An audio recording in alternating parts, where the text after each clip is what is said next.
Hi hello ಎಲ್ರಿಗೂ ನಮಸ್ಕಾರ. Welcome to Filmy Pack Karnataka. ನಾನು ನಿಮ್ಮ ರಾಹುಲ್ ಮಾತಾಡ್ತದ್ದು. ಇವತ್ತು ನನ್ನ ಜೊತೆಗೆ ಸಮರ್ ಶೆಟ್ಟಿ ಇದ್ದಾರೆ. ಸಾಮ್ರಾಟ್ ಶೆಟ್ಟಿ ಇದ್ದಾರೆ. ಈಸ್ ಎನ್ ಕಂಟೆಂಟ್ ಕ್ರಿಯೇಟರ್ ಅಂತಲೇ ಹೇಳ್ಬೋದು.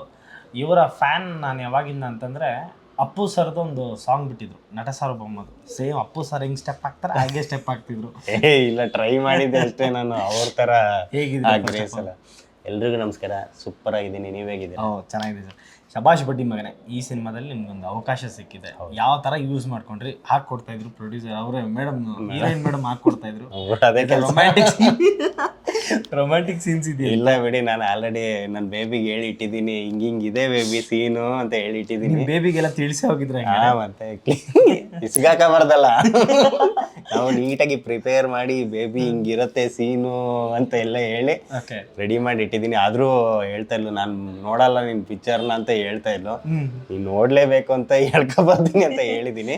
ಆಲ್ರೆಡಿ ಸಾಂಗ್ ರಿಲೀಸ್ ಆದಾಗ್ಲೂ ಬಾರೆ ಬಾರೆ ಜಿಂಕೆ ಮರಿ ಏನ್ ರಿಲೀಸ್ ಆಯ್ತಲ್ಲ, ಅದ್ ನೋಡಿದಾಗ್ಲೂ ಸ್ವಲ್ಪ ಗರಂ ಆದ್ಲು. ನನ್ನ ಮಗನೇ ನೀನ್ ನನ್ ಜೊತೆ ಸರಿಯಾಗಿ ಡ್ಯಾನ್ಸ್ ಮಾಡಲ್ಲ, ಅವ್ಳ ಜೊತೆ ಹೆಂಗ್ ಕುಂದಿದ್ಯಾ ನೋಡು ಅಂತ ಕ್ಲಾಸೇ ತಗೊಂಡಿದ್ಲು. ಬಟ್ ಸಪೋರ್ಟಿವ್, ತುಂಬಾನೇ ಸಪೋರ್ಟಿವ್ ಇದ್ದಾಳೆ. ಓಕೆ, ಈ ಸಿನಿಮಾದಲ್ಲಿ ನಿಮ್ಮ ಪಾತ್ರ ಹೇಗಿರುತ್ತೆ ಶಬಾಷ್? ನನ್ನ ಪಾತ್ರ ಬಂದು ಒಬ್ಬ ನಮ್ಮ ಹಳ್ಳಿಯ ಜಮೀನ್ದಾರನ ಒಬ್ಬನೇ ಮಗ ಆಗಿರ್ತೀನಿ. ನಾನು ಸಿಟಿಲಿ ಇರ್ತೀನಿ. ಹಳ್ಳಿಗೆ ಬಂದ ಮೇಲೆ ನನ್ನ ಲೈಫ್ ಏನೆಲ್ಲ ಆಗುತ್ತೆ, ಸಿಟಿಲಿ ಚೆನ್ನಾಗೇ ಇರ್ತೀನಿ. ಅಲ್ಲಿಂದ ಹಳ್ಳಿಗೆ ಬಂದ ಮೇಲೆ ಹೆಂಗೆಲ್ಲ ಅದೇ ಹೇಳಲ್ವಾ, ups and downs, curves, road ಹೆಂಗ್ ಆಗತ್ತೆ ಅಂದ್ರೆ ನನ್ನ ಲೈಫಲ್ಲಿ ಏನೆಲ್ಲ ನಡೆಯುತ್ತೆ ಅನ್ನೋದೇ ಅಲ್ಲಿ ಟ್ವಿಸ್ಟ್ ಇರೋದು. ತುಂಬಾನೇ ಚೆನ್ನಾಗಿ ಪ್ರೆಸೆಂಟ್ ಮಾಡಿದ್ದಾರೆ ಡೈರೆಕ್ಟರ್ ನಮ್ಮ ರಾಜಶೇಖರ್ ಸರ್ ಅವರು. ಸ್ಟೋರಿ ತುಂಬಾನೇ ಚೆನ್ನಾಗಿ ಬಂದಿದೆ. ಫಸ್ಟ್ ನಾನು ಸ್ಟೋರಿ ಕೇಳಿದಾಗ ನನಗೆ ಓಕೆ ಅಂತ ಅನ್ಸಿತ್ತು. ಬಟ್ ಕಂಪ್ಲೀಟ್ ಡಬ್ಬಿಂಗ್ ಎಲ್ಲ ಆಗಿ ನಾನು ಒಂದು ಸಲ ನೋಡಿದಾಗ ಪ್ರತಿಯೊಂದು ಫ್ರೇಮ್ಸ್ಗಳು ವಾವ್ ಅಂತ ಅನ್ಸುತ್ತೆ. ಈ ಟೈಟ್ಲ್ ಶಬಾಷ್ ಬಡ್ಡಿ ಮಗನೇ ಅಂತ ಕೇಳಿದ ತಕ್ಷಣ ಎಲ್ಲ ನಮ್ಮ ಅಪ್ಪ ಬೈದಂಗೆ, ನಮ್ಮ ಅಮ್ಮ ಹೋಗೋದು ತುಂಬಾ ಸಲ ಹೇಳೋರು ನಮ್ಮ ಅಪ್ಪ. ಶಬಾಷ್ ಅನ್ನೋದು ಒಂದು ಸೇರ್ಸೋದು ತುಂಬಾ ಕಡಿಮೆ, ಬಡ್ಡಿ ಮಗನೇ ತುಂಬಾ ಸಲ ಸ್ವಲ್ಪ ಬೀಪು ಬರುತ್ತೆ ಅನ್ನೋದು. ಇದು ಬಡ್ಡಿ ಮಗ ಸ್ವಲ್ಪ ಓಕೆ ವರ್ಡ್, ಇಲ್ಲ ಆ ಮಗ ಈ ಮಗ ಅಂತ ಬರುತ್ತೆ. ಬಡ್ಡಿ ಮಗ ಅನ್ನೋದು ಓಕೆ, ಶಬಾಷ್ ಬಡ್ಡಿ ಮಗನೇ ಅನ್ನೋದು ತುಂಬಾ ರೇರ್. ಬಟ್ ನಮ್ಮೂರ್ ಕಡೆ ಜಾಸ್ತಿ ಬಳಸ್ತಾರೆ.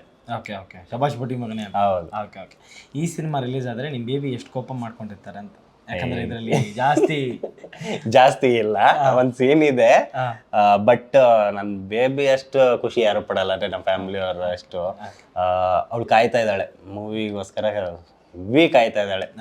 ಆ ಕಂಟೆಂಟ್ ಕ್ರಿಯೇಟರ್ ಆಗಿ ಆಕ್ಟಿಂಗ್ ಮಾಡೋದ್ರಲ್ಲಿ ಏನಾದ್ರು ಮೈನಸ್ ಪಾಯಿಂಟ್ ಆಗುತ್ತಾ ನಿಮ್ಮ ಪ್ರಕಾರ? ಆಕ್ಚುಲಿ ನಾನು ಮೇಯ್ನ್ ಆಗಿ ಬಂದಿದ್ದೆ ಮೂವಿ ಇಂಡಸ್ಟ್ರಿ, ಸಿನಿಮಾ ಇಂಡಸ್ಟ್ರಿಗೋಸ್ಕರನೇ ಬಂದಿದ್ದೆ. ನನಗೆ ರೀಲ್ಸ್ ಅಲ್ಲಿ ನಿಜವಾಗ್ಲೂ ಇಂಟ್ರೆಸ್ಟ್ ಇರಲಿಲ್ಲ. ಇದು ಯಾರಿಗೂ ಗೊತ್ತಿಲ್ಲ. ನನಗೆ ಮೇಯ್ನ್ ನಾನು ಮೊದಲಿಂದನೂ ನಾನು 8 ವರ್ಷ ಲವ್ ಮಾಡಿ ಮದುವೆ ಆಗಿದ್ದು. ನನಗೆ ಅವಳು ಲವರ್ ಆಗಿದ್ದಾಗ ನನಗೆ ವಿಡಿಯೋಸ್ಗಳು ಮಾಡು ಅಂತ ಹೇಳ್ತಾ ಇದ್ಲು. ಬಟ್ ನಾನು ರೀಲ್ಸ್ ಮಾಡಲ್ಲ ಬೇಬಿ, ನಾನು ಯಾವುದೇ ಕಾರಣಕ್ಕೆ ನಾನು ಸಿನಿಮಾಗೋಸ್ಕರ ಬಂದಿದ್ದೀನಿ. ನಾನು ಸಿನಿಮಾ ಅಷ್ಟೇ ನಾನು ಮಾಡೋದು, ರೀಲ್ಸ್ ಮಾಡಲ್ಲ ಅಂತ ನಾನು ಸಿನಿಮಾಗೋಸ್ಕರ ಟ್ರೈ ಮಾಡ್ತಾ ಇದ್ದೆ. ಆ ಥರದ 250ರಿಂದ 300 ಆಡಿಷನ್ಸ್ಗಳು ಅಟೆಂಡ್ ಮಾಡಿದ್ದೆ. ಅದರಲ್ಲೂ ಎಷ್ಟೋ ಒಂದು 80-85% ಆಡಿಷನ್ಸಲ್ಲಿ ನಾನು ಸೆಲೆಕ್ಟ್ ಆಗಿ ಅವ್ರ ಆಫೀಸ್ಗಳಿಗೆ ಹೋದಾಗ ಅವ್ರು ಕೊಡೋ ಕಮಿಟ್ಮೆಂಟ್ಸ್ಗಳು ನಾನು ಫುಲ್ಫಿಲ್ ಮಾಡೋಕ್ಕಾಗಲ್ಲ. ಸರಿ, ಈಗ ನಾರ್ಮಲ್ ಇಂಡಸ್ಟ್ರಿಲಿ ಇವಾಗ ಅದೇ ಹೇಳಲ್ಲ ಸರ್, ಒಳ್ಳೇದಂದ್ರೆ ಕೆಟ್ಟದ್ದು ಇದ್ದೇ ಇರುತ್ತೆ.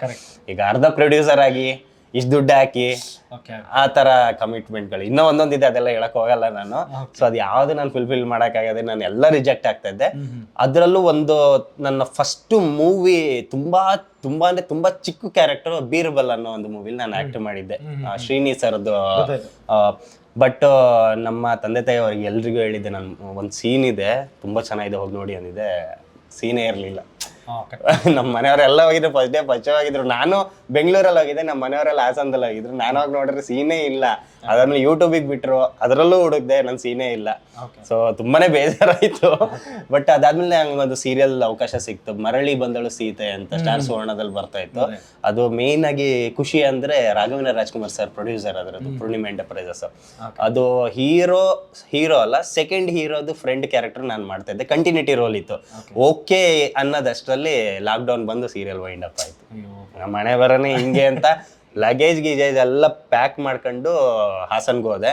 ಅವಾಗ ನನ್ನ ವೈಫು ಇನ್ನ ಲವರೇ ಆಗಿದ್ಲು. ಈಗ್ಲಾದ್ರೂ ನನ್ನ ಮಾತು ಕೇಳು, ರೀಲ್ಸ್ ಮಾಡು, ಹೇಳಕ್ಕಾಗಲ್ಲ ನಿಂಗೆ ಅದರಿಂದ ಅವಕಾಶ ಸಿಗ್ಬೋದು ಅಂತ ಹೇಳಿದ್ರು. ಆಯ್ತು ಕಣಮ್ಮ ನಿನ್ ಮಾತು ಕೇಳ್ಕೊಂಡು ನಾನು ರೀಲ್ಸ್ ಮಾಡ್ತೀನಿ ಅಂತ. ರೀಲ್ಸ್ ಅಂದ್ರೆ ನಂಗೆ ಲಿಪ್ಸಿಂಗ್ ಮಾಡಕ್ ನಂಗೆ ಈಗಲೂ ಇಂಟ್ರೆಸ್ಟ್ ಇಲ್ಲ, ಆದ್ರೂ ಒಂದೋ ಎರಡೋ ಸುಮಾರು ಮಾಡ್ತಾ ಇದ್ದೆ.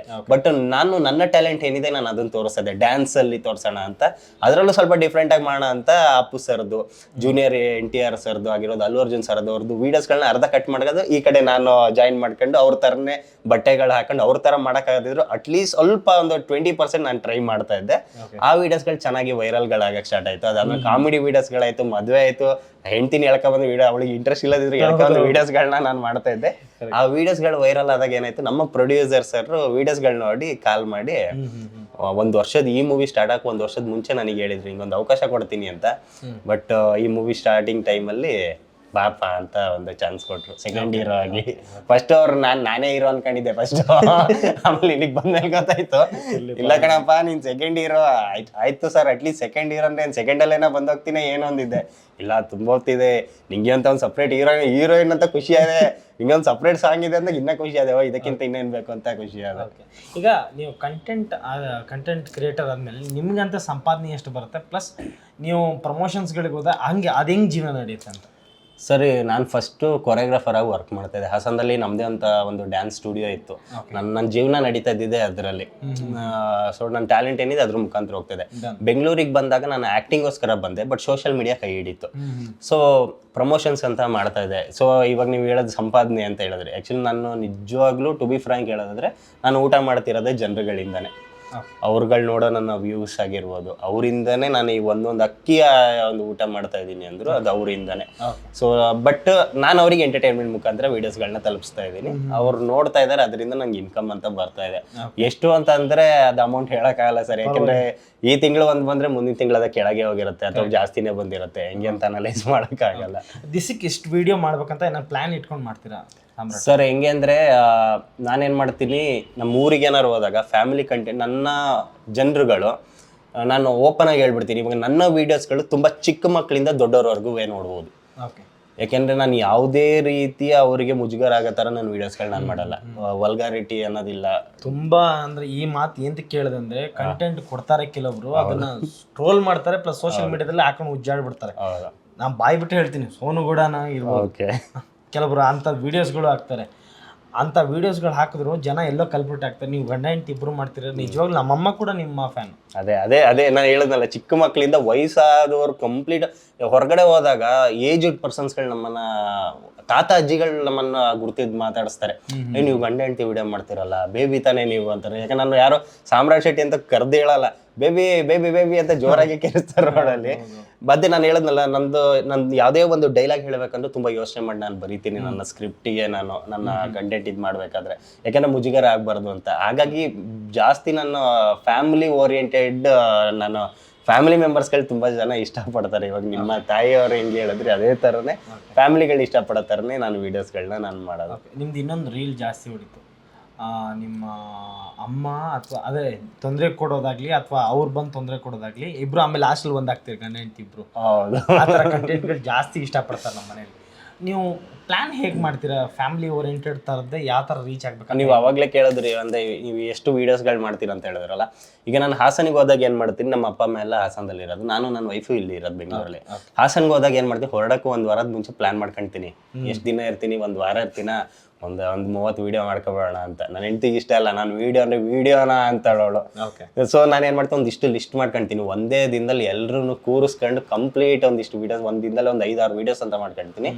ಒಂದಿನ ಬಿಟ್ಟು ಒಂದಿನ ಅಂತ ಅಪ್ಲೋಡ್ ಮಾಡ್ಕೊಂತ ನಾನು ಹೋಗೋದು ನಾನು. ಹಾಗಾಗಿ ನಾನು ಡೈಲಿ ವೀಡಿಯೋಸ್ ಅಂತ ಮಾಡಕ್ ಹೋಗಲ್ಲ. ನಾನು ಒಂದ್ ದಿನದಲ್ಲೇ ಒಂದಿಷ್ಟು ವೀಡಿಯೋಸ್ ಮಾಡ್ಕೊಂತೀನಿ, ಒಂದೊಂದೇ ಅಂತ ಅಪ್ಲೋಡ್ ಮಾಡ್ಕೊಂಡು. ಸೋಷಿಯಲ್ ಮೀಡಿಯಾದಲ್ಲಿ ಬದುಕ್ತಿದ್ದಂಗೆ ಜನ ತಿಳ್ಕೊತಾರೆ, ಇವ್ರು ದುಡ್ಡು ಮಾಡ್ಬಿಟ್ಟಿದ್ದಾರೆ, ಚೆನ್ನಾಗಿ ಇದು ಮಾಡಿದ್ದಾರೆ ಅಂತಾರೆ. ಅಂಥವ್ರಿಗೆ ನಿಮ್ಮ ಮಾತು? ನಮ್ಮ ಪ್ರಾಬ್ಲಮ್ ನಮಗೆ ಗೊತ್ತು ಸರ್.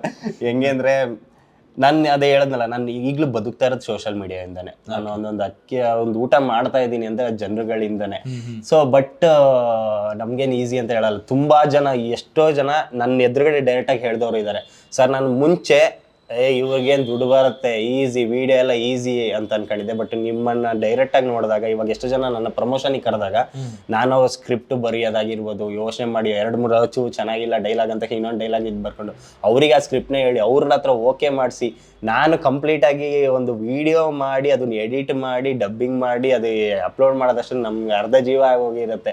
ಅದು ಅವ್ರು ಹೇಳಿದಾಗ ತುಂಬಾ ಜನ ನೋಡಿದವ್ರು ತುಂಬಾ ಜನ ಹೇಳಿದ್ದಾರೆ, ಸರ್ ನಾವು ತುಂಬಾ ಈಸಿ ಅನ್ಕೊಂಡಿದ್ವಿ, ನಿಜವಾಗ್ಲೂ ತುಂಬಾ ಕಷ್ಟ ಇದೆ ಸರ್, ನೀವು ಏನು ನಾವು ಅಮೌಂಟ್ ಕೊಡ್ತೀವಿ ನಿಮ್ಗೆ ಅದು ವರ್ತ್ ಸರ್ ಅಂತ ತುಂಬಾ ಜನ ಹೇಳಿದ್ದಾರೆ. ನಿಮ್ಗೆಲ್ಲೋ ಈ ಇನ್ಸ್ಟಾಗ್ರಾಮ್ ಆಗಲಿ ಫೇಸ್ಬುಕ್ ಆಗಲಿ ಇವೆಲ್ಲ ಸಿನಿಮಾ ಬರಕ್ ತುಂಬಾ ಹತ್ರ ಆಯ್ತು ಅನ್ಸತ್ತಲ್ವಾ? ಖಂಡಿತವಾಗ್ಲು ಅದೇ ಹೇಳದ್ನಲ್ಲ, ಫಸ್ಟ್ ನಂಗೆ ಇಂಟ್ರೆಸ್ಟ್ ಇರಲಿಲ್ಲ ರೀಲ್ಸ್ ಎಲ್ಲ ವಿಡಿಯೋಸ್ ಎಲ್ಲ ಮಾಡೋಕ್ಕೆ. ರೀಲ್ಸ್ ಅನ್ನೋದಕ್ಕೆ ನಾನು ಇಷ್ಟಪಡಲ್ಲ, ಕಂಟೆಂಟ್ ಕ್ರಿಯೇಟರ್ ನಾನು ಮೇಯ್ನ್ ಆಗಿ. ನಾನು ಓನ್ ವಾಯ್ಸಲ್ಲೇ ನಾನು ವೀಡಿಯೋಸ್ಗಳನ್ನ ನಾನು ಮಾಡೋಕ್ಕೆ ಇಷ್ಟಪಡ್ತೀನಿ.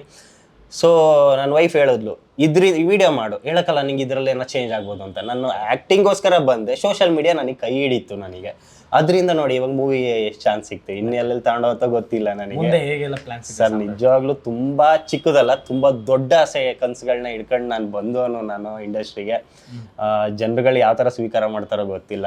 ಮೂವಿಲಿ ತುಂಬಾ ಇಷ್ಟಪಟ್ಟು ತುಂಬಾ ಕಷ್ಟಪಟ್ಟು ನಾನು ಪರ್ಫಾರ್ಮೆನ್ಸ್ ನಾನು ಮಾಡಿದ್ದೀನಿ, ನಾನು ಬೆಸ್ಟೇ ಕೊಟ್ಟಿದ್ದೀನಿ. ನಾನು ಆಲ್ರೆಡಿ ಒಂದು ಸಾಂಗ್ ವಿತ್ ಜನರುಗಳು ಎಕ್ಸೆಪ್ಟ್ ಮಾಡಿದ್ದಾರೆ ಆಲ್ರೆಡಿ. ಬಾರೆ ಜಿಂಕೆ ಮರಿ ಕಮೆಂಟ್ಸ್ಗಳೆಲ್ಲ ಓದ್ತಾ ಇದೆ, ಎಲ್ಲ ತುಂಬಾ ಚೆನ್ನಾಗಿ ಬರೆದಿದ್ದಾರೆ. ಮೇಯ್ನ್ ಆಗಿ ಅದೇ ಜನರುಗಳು ಕೈ ಹಿಡಿಬೇಕು. ಯಾಕಂದ್ರೆ ಸಿನಿಮಾ ಇಂಡಸ್ಟ್ರಿ ಆಗಿರೋದು, ಸೋಷಿಯಲ್ ಮೀಡಿಯಾ ಆಗಿರೋದು, ಯಾವುದೇ ಮೀಡಿಯಾ ಆಗಿದ್ರು ಜನಗಳ ಕೈ ಹಿಡಿದ್ರೆ ಅಷ್ಟೇ ನಾವು ಬದುಕೋಕ್ಕಾಗೋದು ಇಲ್ಲಿ. ಕರೆಕ್ಟ್. ಇದೇ Feb 28 ನಿಮ್ಮ ಸಿನಿಮಾ ರಿಲೀಸ್ ಆಗ್ತಿದೆ. ನಿಮ್ಮ ಬೇಬಿ ಹೇಳ್ದಂಗೆ ನಮ್ಮ ವೀಕ್ಷಕರಿಗೆ ಎಲ್ರಿಗೂ ನಮಸ್ಕಾರ. ದಯವಿಟ್ಟು ಇದೇ ತಿಂಗಳು 28ನೇ ತಾರೀಕು ನಮ್ಮ ಸಿನಿಮಾ ಶಬಾಷ್ ಬಡ್ಡಿ ಮಗನೆ ಎಲ್ಲ ರಾಜ್ಯಾದ್ಯಂತ ಥಿಯೇಟರ್ಗಳಲ್ಲಿ ರಿಲೀಸ್ ಆಗ್ತಿದೆ. ದಯವಿಟ್ಟು ಎಲ್ಲರೂ ಥಿಯೇಟರಿಗೆ ಹೋಗಿ ಮೂವಿನ ನೋಡಿ, ನಿಮ್ಮ ಮನೆ ಮಗ ಸಾಮ್ರಾಟ್ ಶೆಟ್ಟಿನ ಬೆಳೆಸಿ. Thank you. ನೋಡೋದಲ್ಲ, ಇದೇ ಫೆಬ್ರವರಿ 28ನೇ ತಾರೀಕು ನಿಮ್ಮ ಹತ್ತಿರದ ಚಿತ್ರಮಂದಿರಗಳಲ್ಲಿ ಶಬಾಷ್ ಬಡ್ಡಿ ಮಗನೆ ಸಿನಿಮಾ ರಿಲೀಸ್ ಆಗ್ತದೆ. ಎಲ್ಲರೂ ಬಂದು ನೋಡಿ ಅಂತ ಕೇಳ್ಕೊತೀನಿ. Thank you.